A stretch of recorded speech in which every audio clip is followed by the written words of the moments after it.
They smirked when she stepped up to the firing line.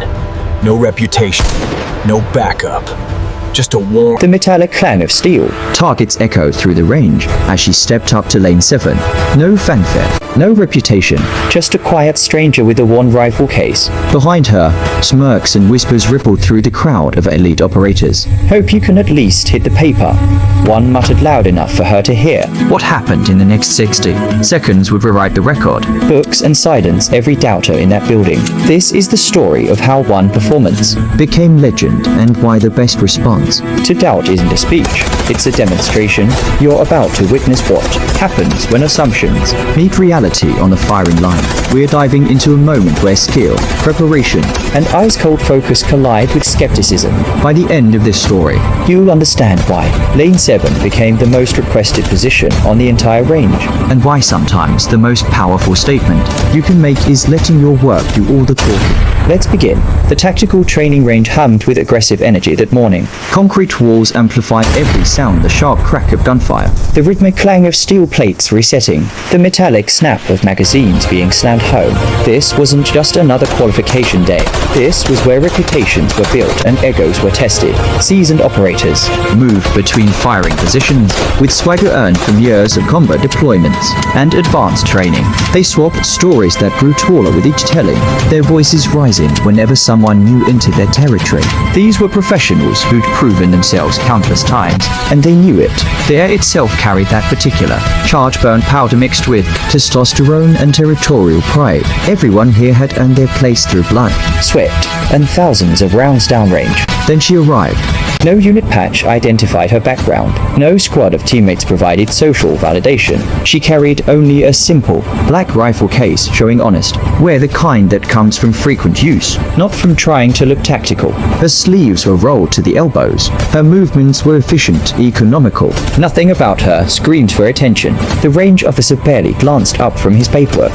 Lane 7, he announced in that flat tone of bureaucratic indifference. Lane 7, the worst position on the range, wedged between two groups of experienced shooters, running advanced drills at competition speeds. The placement felt almost deliberate, like the universe was setting up a punchline. Several heads turned as she walked toward her assigned position. The looks weren't hostile exactly, just dismissive, the kind of casual judgment that happens when assumptions are made before a single shot is fired. An operator in the adjacent lane leaned toward his training partner, not bothering to lower his voice much. Watch this. First shot.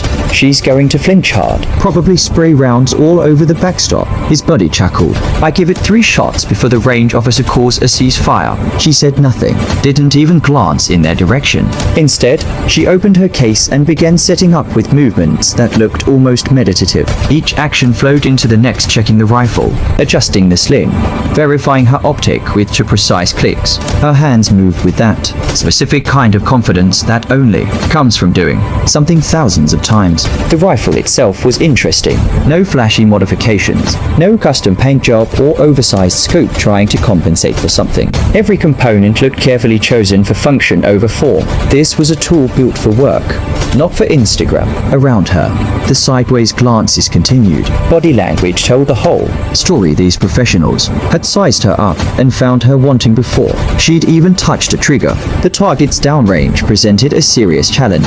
Steel plates positioned at varying distances, paper silhouettes arranged to test speed and accuracy simultaneously. This wasn't a basic qualification course. This was designed to separate competent shooters from exceptional ones. She adjusted her stance, conducted a dry fire exercise to confirm her trigger control, and focused forward.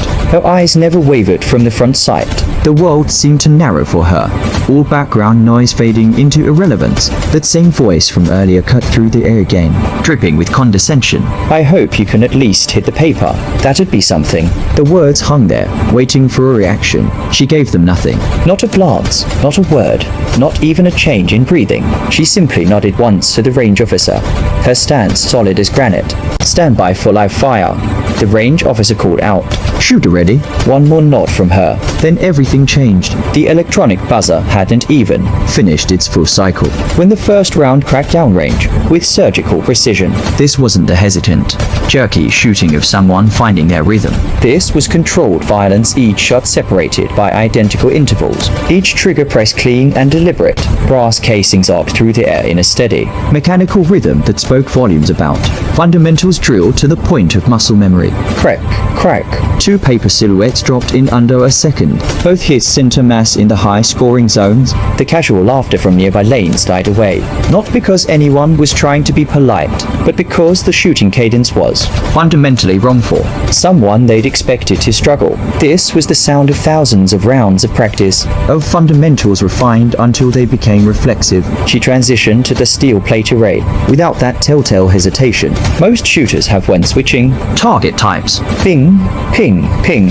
Each steel plate rang out like notes in a percussion sequence. The timing so consistent you could set a metronome to it. Her magazine changes were textbook perfect, no wasted motion, no fumbling, no panic. The empty magazine dropped, free as her support hand was already bringing the fresh one to the Macwell. The movements flowed like choreography, eliminating the conscious thought that slows down everyone else. She never glanced at the electronic timer display tracking her progress. She didn't need to. Her internal clock had been calibrated through years of relentless training. She knew exactly where she was in the sequence without external validation. The range officer's eyebrows climbed noticeably at the halfway point. His quick scan of the targets revealed something remarkable: perfect performance, 0 misses, engagement speed that belonged in competition, not basic qualification. At the 60-yard steel plate, a target that made even experienced marksmen pause to establish. A careful sight picture she maintained, her rhythm without interruption.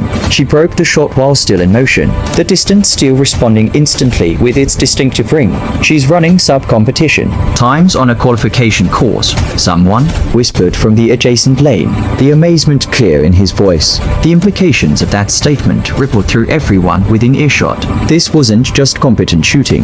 This was performance that would place highly at national level competitions. She completed the final sequence with a control pair in 2.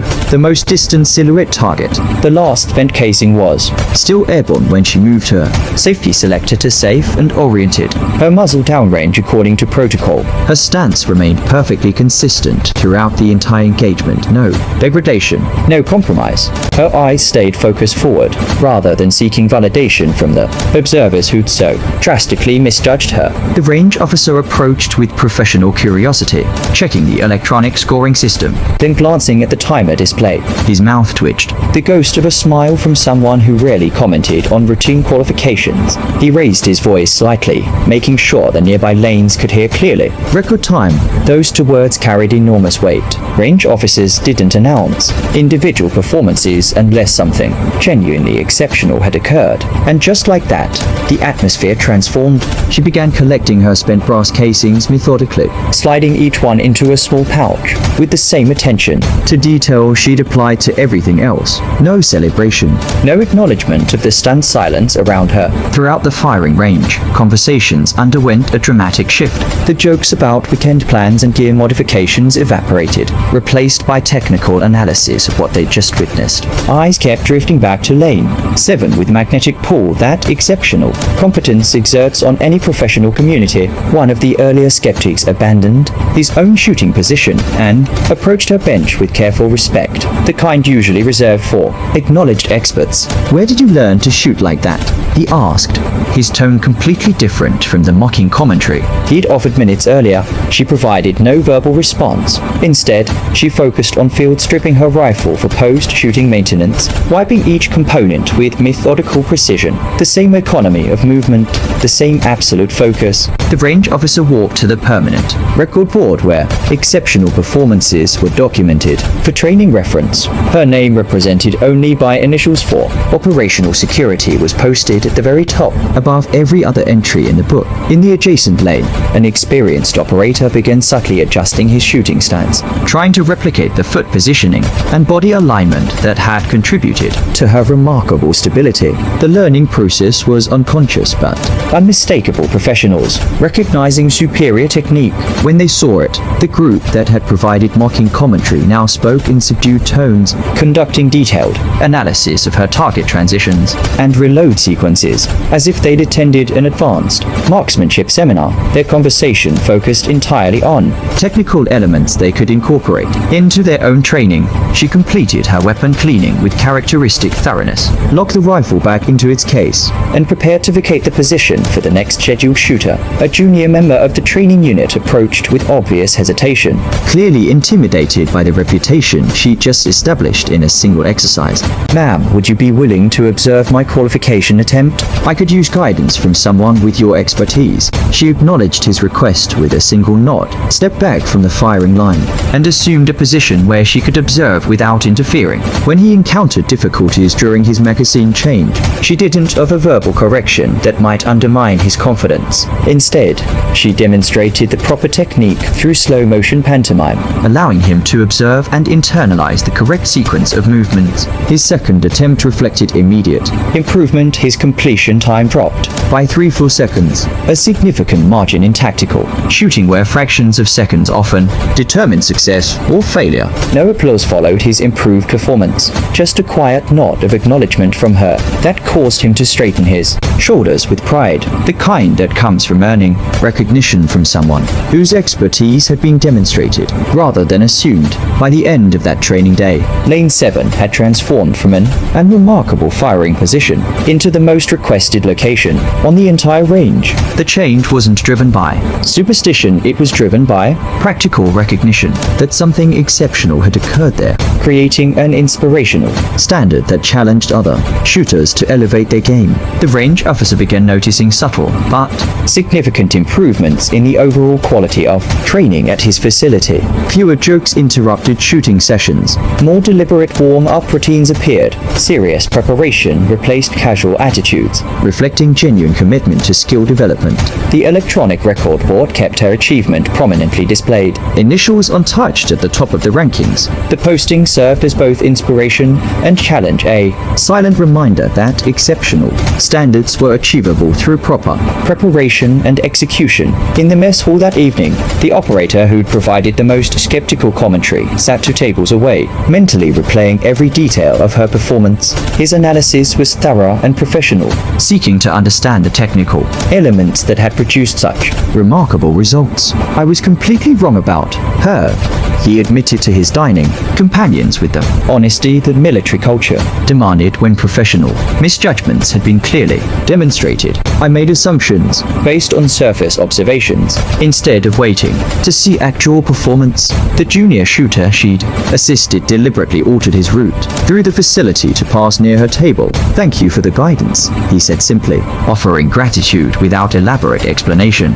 She acknowledged his thanks with a brief nod. Word of the record-breaking performance traveled through the military community with characteristic efficiency. Within a week, shooters from other units were requesting range time, specifically to test themselves against the standard she'd established. She never delivered lectures about marksmanship theory, never shared detailed stories about her shooting background or training history. Her teaching method consisted entirely of demonstration and quiet example, allowing others to observe and learn without interference of unnecessary explanation. The only physical evidence she left behind after each range session was a perfectly organized stack of collected brass casings, polished to a reflective finish that caught the range lighting. Even this small detail reflected the attention to excellence that characterized every aspect of her approach. Months passed. The electronic record remained unchanged, despite numerous attempts by skilled marksmen to surpass her achievement. Every time a new shooter inquired about the posted record, the range officer would gesture toward the far end of the firing line with respectful recognition. "That's her preferred lane," he would explain to curious visitors. "If she's conducting training, observe carefully. If she's not present, you're welcome to attempt beating her record, though many have tried. More often than not, the electronic timer would sound. Shots would ring out with varying degrees of precision, and the record would remain intact. The standard she'd established proved remarkably durable against challenges from shooters with impressive credentials and years of experience. Here's what Lane 7 teaches us about doubt, skill, and the power of letting your work speak for itself. In a world obsessed with self-promotion and loud declarations of expertise, she demonstrated something profoundly different. She didn't argue her case, didn't defend her qualifications, didn't waste breath on people who'd already made up their minds. She simply performed, and in doing so, she transformed skeptics into students, mockery into respect, and assumptions into admiration, not through words, but through undeniable demonstration of mastery, and through countless hours of dedicated practice. True expertise doesn't need to advertise its presence. It simply establishes standards that others spend years attempting to reach. It shows up quietly, does the work with precision and focus, and lets the results handle all the talking. Every time someone steps up to Lane 7 now, they're reminded that competence is currency, that preparation defeats assumption every time, and that the most powerful response to doubt isn't an argument, it's a demonstration. She hit bullseye not just on the target's downrange, but on something far more important, the understanding that when you've put in the work, when you've refined your craft to the point where it becomes reflexive, you don't need to convince anyone of anything. You just perform, and the record board takes care of the rest. If this story resonated with you, if you've ever been underestimated or dismissed before proving your worth, hit that like button and subscribe to Silent Warriors. We share stories of quiet excellence, of individuals who let their actions write their reputation, of moments where preparation meets opportunity and produces something exceptional. Drop on target in the comments if you believe skill is the ultimate answer to doubt. Share this with someone who's been counted out, overlooked, or underestimated. Someone who needs the reminder that the best response to skepticism is simply showing up and executing with excellence. Because at the end of the day, Lane 7 teaches us the most valuable lesson of all. When your work speaks loudly enough, you don't need to say a word. Until next time, stay focused, stay prepared, and remember, true mastery doesn't announce itself. It just performs and lets the targets tell the story.